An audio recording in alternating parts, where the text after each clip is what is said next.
Assalamualaikum warahmatullahi wabarakatuh, sobat-sobat kreatif yang ikut program Monitor Akademi yang diselenggarakan oleh Sabab Kreatif Academy.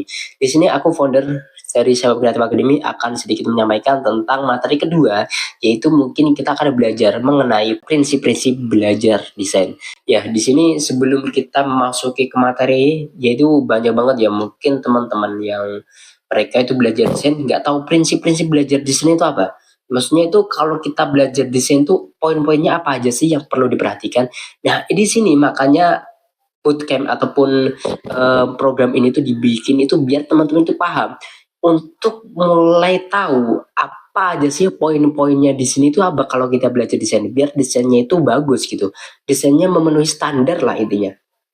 Karena banyak banget mereka belajar desain tuh nggak pakai prinsip ini. Karena apa? Karena mereka belajar desainnya sekali lagi mereka cuma ikut-ikut aja. Mereka tahu fungsi Canva, fungsi Pixel Lab, tapi mereka nggak tahu fungsi desain itu apa. Nah itu dia di sini nih. Karena banyak banget ya orang-orang di luar sana yang mereka istilahnya kalau aku boleh kata yang sedikit jelek itu ya FOMO aja. FOMO mereka belajar desain ikut komunitas ini, tapi mereka nggak tahu prinsip-prinsipnya. Ya di sini teman-teman itu apa yang ikut ini itu bener-bener ya bisa mendapatkan ilmu yang mereka nggak dapetin lah. Jadi beruntung teman-teman yang ikut program ini. Baiklah untuk memasuki poin pertama kita belajar desain. Dari sini kita akan langsung aja masuk ke materinya karena di sini ada beberapa poin yang itu cukup banyak ya teman-teman untuk di 5 sampai 10 menit ke depan mungkin agak lebih. Dan di sini ada beberapa prinsip yang teman-teman harus pahami untuk belajar desainnya itu lebih bagus.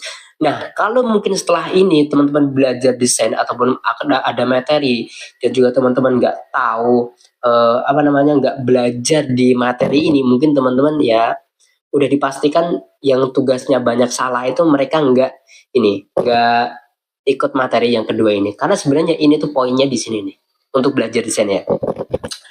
Oke, langsung aja kita akan lanjut ke desain principles ataupun prinsip-prinsip kita tuh belajar desain itu kayak gimana. Nah, ini dia yang akan menjadi poin-poin penting untuk teman-teman belajar desain biar desainnya itu benar-benar paham. Mereka tuh tahu desain yang dibuat itu kayak gimana, nggak cuma asal-asal mereka ada tugas kayak gini, bikin kayak gini, mereka kerjain. Nggak kayak gitu teman-teman, semuanya itu pasti ada prinsip dan juga ketentuannya.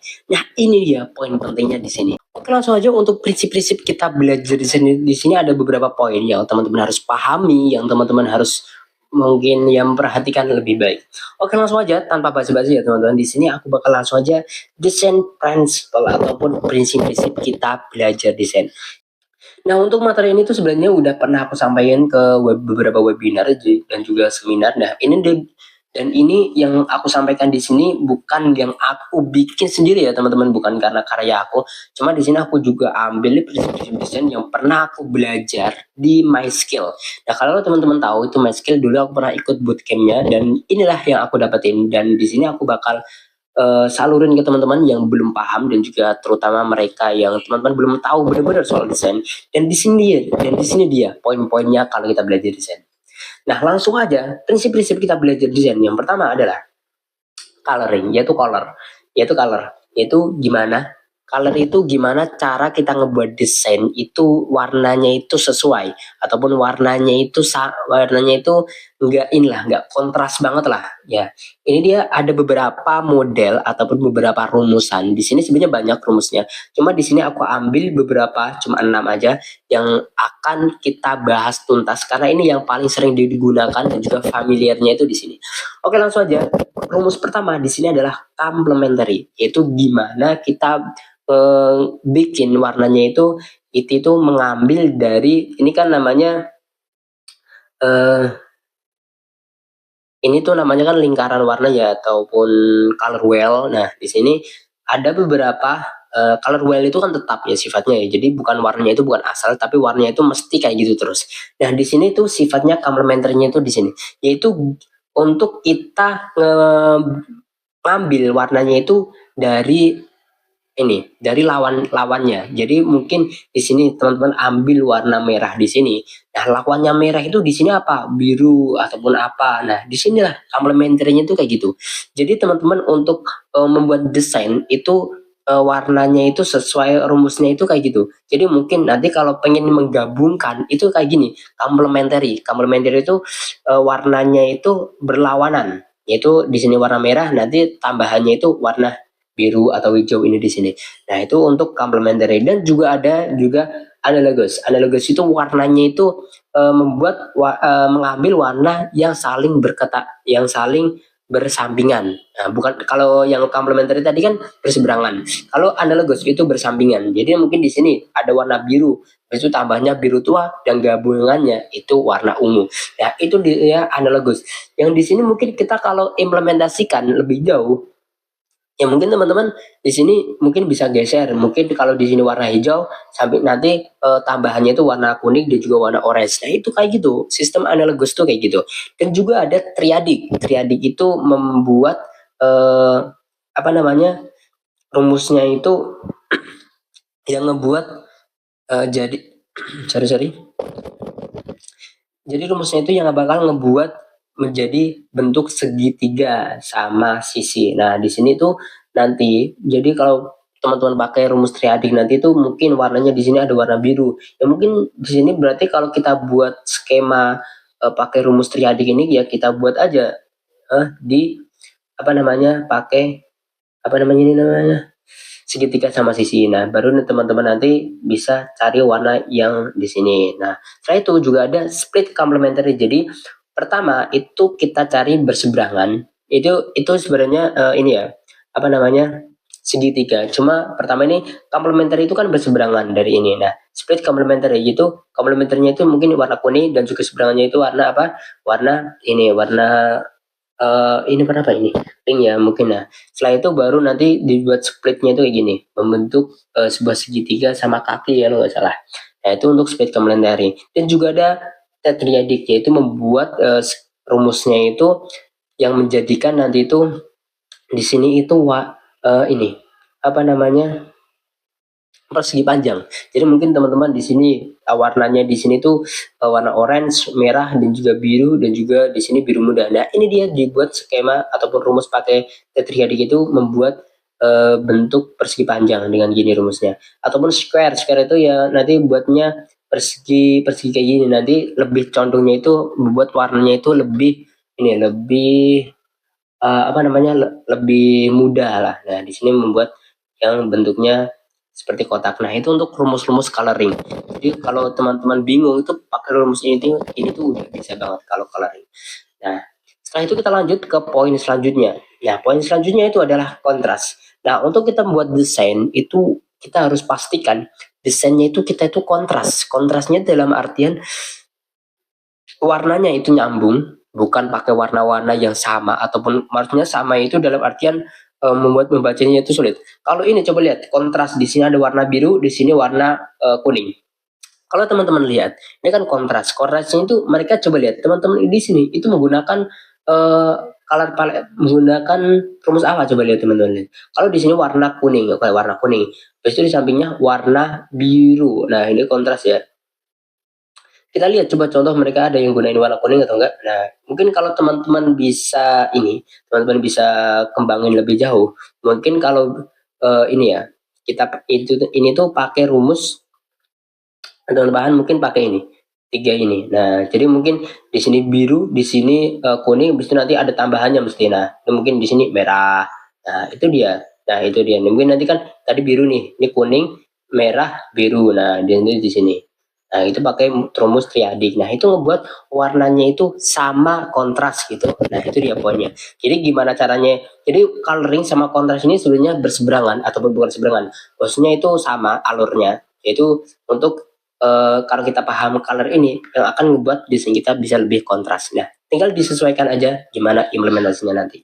Oke, setelah itu untuk lanjut yaitu keempat, yaitu balance. Yaitu balance itu artinya seimbang ataupun sama. Jadi seimbangnya itu bukan hanya sekedar ini ya teman-teman, sekedar apa namanya, sama satu sisi ataupun satu sisi lain. Nah, di sini kalau kita pengen review dari Gojek ya, balance itu maksudnya itu seimbang, sama. Jadi kanan kirinya itu ada ruang yang sama. Contoh kalau kayak gini nih teman-teman. Ini di sini ada kata-katanya, nah ada goret, gokar, jalan dan jajah, lebih hemat, gojekin dan sebagainya. Nah, di sini itu gambar dan juga elemen-elemen lain. Nah, ini yang ngebuat seluruh desain di sini itu seimbang. Seimbangnya dalam artian semuanya itu dapat ruang yang sama. Jadi nggak ada tuh yang namanya ruang kosong itu nggak ada. Karena apa? Di sini udah buat kata-katanya, di sini baru gambarnya yang mempresentasikan dari informasi yang akan didapatkan itu. Nah, itu untuk balance. Jadi teman-teman harus paham, balance itu seimbang. Seimbang itu dari kanan kirinya itu harus ruangannya itu sama. Nggak ada yang di sini lebih, di sini kurang, di sini nggak ada tulisan apa-apa, itu nggak boleh kayak gitu. Jadi harus seimbang. Ya itu makanya yang kalau sering aku bilang itu enggak, desainnya itu enggak simetris lah, ataupun satu sama kiri kanan atas bawahnya itu enggak sama, enggak balance. Nah, itu dia yang penting. Nah, itu poin prinsip keempat itu balance. Kita harus membuat desain itu yang seimbang satu sama lain. Nah, setelah itu ada alignment. Alignment itu untuk penataan ataupun layouting di ini ya, di apa namanya, di desain kita. Jadi mungkin contoh kalau kata-kata ya di sini maksudnya, kalau teman-teman itu menggunakan dari ke sisi kiri, ya mungkin nanti teks-teksnya ataupun alurnya itu teman-teman dicondongkan ke kiri terus. Jangan nanti di sini kiri, di sini kanan. Nah, di sini teman-teman itu harus ada prinsip alignment ini, yaitu gimana teman-teman desainnya itu kalau ke kiri semua, kalau ke tengah tengah semua, kalau ke kanan semua, dan juga kalau ke bawah semua. Dan di sini tuh sama kayak gitu, alignment tuh kayak gitu. Jadi mungkin dari penataan kata, nah penataan kata mungkin kalau ke kiri semua, jangan nanti yang satu kiri, yang satu tengah, itu nanti nanti jadinya alignmentnya itu nanti nggak balance, nggak seimbang gitu gitu. Nah, itu alignment. Setelah kita lanjut ke white space. White space kalau teman-teman tahu itu kalau artinya itu kan space putih ya. Space putih itu dalam artian itu ini ada space putih itu seperti contoh teman-teman itu bukan maksudnya tuh space putih ya. Space putih maksudnya ada ruang kosong. Ruang kosongnya itu kayak gini. Nah, mungkin di sini contoh. Kalau di sini kan white space-nya itu seimbang semua. Di sini orang ini tuh ada ininya. Jadi intinya sama seperti balance tuh. Cuma white space ini tuh teman-teman itu bisa ruangnya itu ini bisa tertata rapi gitu. White space itu nggak ada ruang space yang kosong, itu nggak ada. Jadi contoh di sini di tengah udah diisi sel. Nah, itu kanannya udah diisi ini. Nah, nanti kalau di sini tuh nggak ada kan namanya white space-nya nggak isi. Kalau contoh ya, winter sale di sini ada tulisan, tapi di sini juga ada 40% off, tapi di sini nggak ada. Ya itu makanya itu white space-nya itu nggak dapat gitu. Makanya di sini ditambahin 30% off gitu. Dan juga di bawahnya kalau mau ditambahin juga boleh. Biar apa? White space-nya itu dapat gitu. Nah, itu untuk pentingnya kita di prinsip kelima itu white space. Spasi putih ya, biar ya keisi lah gitu. Isi satu sama lain. Oke, setelah itu lanjut, yang paling penting itu dalam desain itu adalah hierarki. Hierarki teman-teman kalau tahu itu gampangnya itu kalau teman-teman ngebuat desain itu teman-teman harus paham. Pahamnya itu adalah gimana cara audiens itu bisa melihat yang terpenting dalam desain itu apa. Nah, contoh kalau di sini dari poster ini ya teman-teman, itu di sini kalau teman-teman lihat langsung aja, itu apa sih yang teman-teman lihat sekarang? Nah, mungkin langsung pertama itu ini judulnya kan Agatha Along. Nah, nah, di sini tuh nggak mungkin teman-teman itu langsung pertama ngeliat desain itu yang kalian baca itu mungkin ini September 18. Nah, itu nggak mungkin. Kenapa? Itu menggunakan prinsip hierarki. Di mana prinsip hierarki ini kalau kita buat desainnya itu audiens itu langsung paham inti dari poster ini dibikin itu ataupun judulnya itu gimana. Mungkin biasanya judulnya itu dibuat lebih besar ataupun warnanya lebih kontras kayak gitu. Jadi jangan sampai apa namanya di sini judulnya itu lebih kecil dibandingkan mungkin Ravage is a Witch ataupun Marvel. Di sini jangan. Karena apa? Ini nggak dapat prinsip hierarkinya. Dimana prinsip hierarki itu sebenarnya penting dalam desain. Biar apa namanya? Kalau yang seringnya aku bilang itu apa judulnya agak gedein, habis itu isinya kecilinnya itu biar apa? Biar prinsip hierarkinya itu dapat. Nah, kayak gitu teman-teman. Nah, itu dia yang paling penting dalam desain, yaitu hierarki juga dapat. Biar audiens itu paham langsung yang kita sampaikan di desain itu apa. Nah, mungkin bisa di judulnya ataupun apa gitu.